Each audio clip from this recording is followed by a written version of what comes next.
we're having to teach the city things. Like, come on guys, other cities are doing this. Like, there can be multiple tenants in this space without having to have them separated by big walls and fire sprinklers and blah, blah, blah.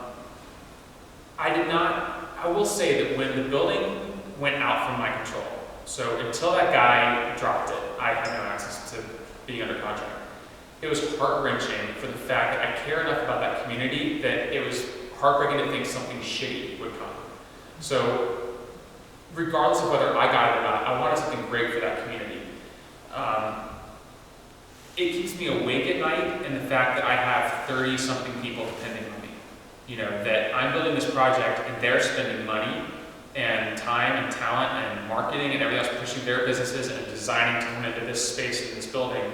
And my mom can testify. Now, I was pre-med in school, and I remember we took a trip, and I was like, guys, I'm not going to med school. And it was a deal, you know, like, so here's the trajectory of my life, and now I'm not doing this anymore. But I had to, you know, I was terrified of responsibility. I was terrified of being locked into something for the rest of my life. And it took me until I was 28 to figure out I want to be here. I've sampled what the world has to offer. I want to put roots down. I want to create culture that I'm proud of. Once you get into your mid-30s, you maybe look like you know what the hell you're talking about. So I started to get more attention from city people, and it helped me sort of go, okay, I'm not just a little fish in this pond. I can actually like help craft Winter Park or Audubon Park or whatever. So I think once you decide to be in a place, you start to care enough about it that you just want the best for it. And so that really for me with Audubon Park, I mean, I grew up riding my bike over there to buy comic books. There used to be a butcher there. You know, it's a place that was a part of my upbringing, and to see it turn into something crappy was heartbreaking. But it had to make sense business-wise first. Yeah. Yes? Well, I know I've been waiting for you to open. I drive by and say, where are you going to open? That whole those two little strips there, the Palmers, the garden shop, I'm one of many of my friends who made an effort to trade in that locale. And we really are. When are you opening anyway? That is the eternal question.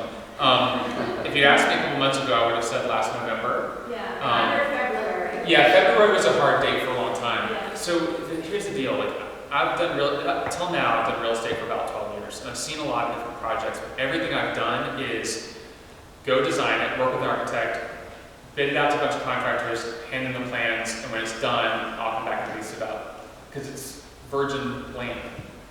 This is a whole shitstorm, man.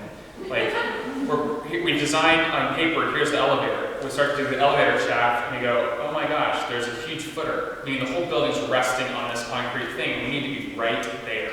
So now we have to go and turn the elevator, which means that the HVAC guys, the electricians, the plumbers, everybody have to adjust their plans. So anytime that happens, it's another 2 weeks. But there's silly stuff too. I mean, the city wanted me to tear up the whole parking lot, which has been fine for 40 years. And that's a $60,000 decision. So it behooves me to take a month to go plead with the city, don't make me do this. And it worked. But you know, there are certain times where I go, I say this all the time, we're gonna be here for 50 or 100 years. I wanna get it right. I don't wanna rush it. I don't wanna get in there and go, God, if we had just waited a week. I owe it to the tenants to do that. And look, every day is costing me money. I would have liked to have been open 6 months ago. But in the end, it's the quality of the product also lends itself to the authenticity of what we're trying to do. So soon, probably, honestly, to answer your question, probably July 1st, somewhere around there. Yeah. So now that you're having this very personal experience with this whole process, what do you think is the number one reason that a lot of small businesses fail, including a lot of restaurants? Yeah, gosh. It's just like, why do a lot of doctors never have any money in savings? You know, they're trained to do one thing. They come out of culinary school. They don't come out of culinary school with a business degree.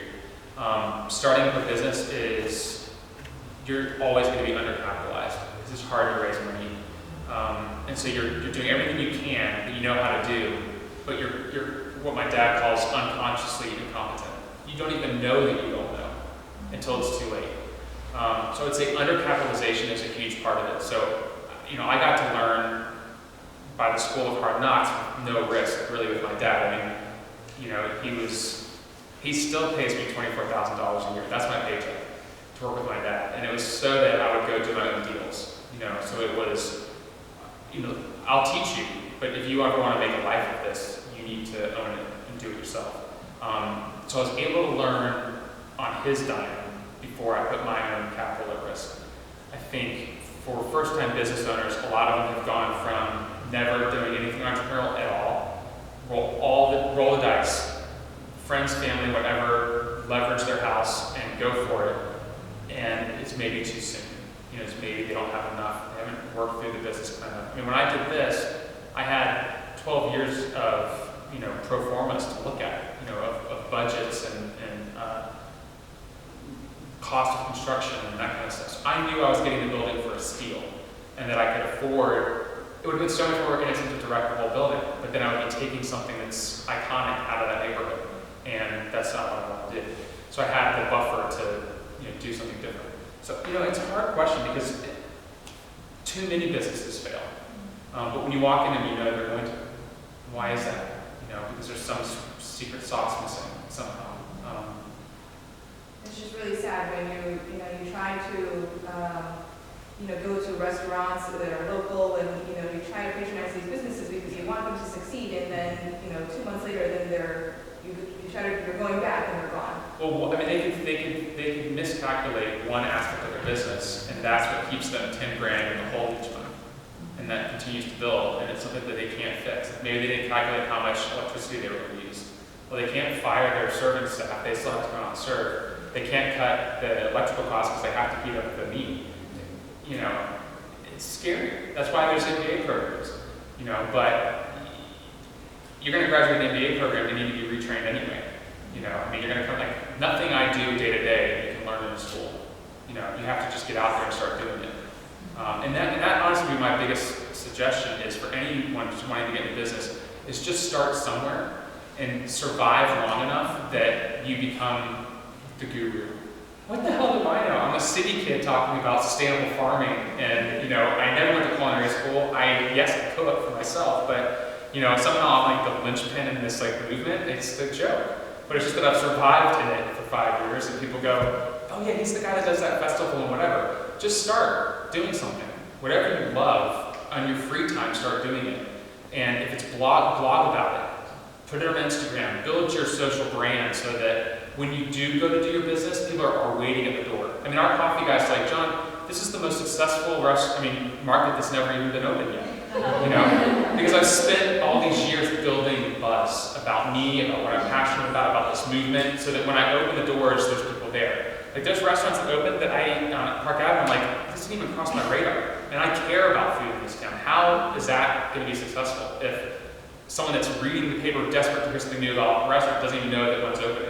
That's when businesses fail, is when they don't have the social capital to do it. They're not in it there, maybe from out of town, they just go, I'll put a fat flashing sign out and hope it works. We're not in that world anymore. It's about social capital, it's about, guys I would suggest reading are like Gary Vaynerchuk, The Thank You Economy. This is a guy who took his dad's boring ass discount liquor store from 5 million to 50 million. By tasting wine and videotaping himself every day, as unpretentious as you get. He's a New Jersey, football fan. He's like, this is terrible. This is great. This will get you laid. And it was like, hey, wine's not snooty anymore. People started buying wine. So I think that level of authenticity and the being dedicated to what you want to do long enough to build that social capital, that when you do open your doors, people are waiting. Yeah. Yes?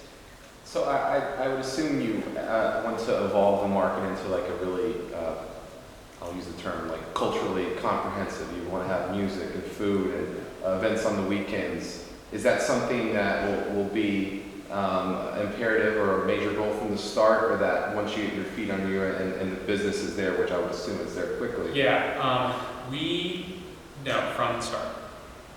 We already have mock programming every day.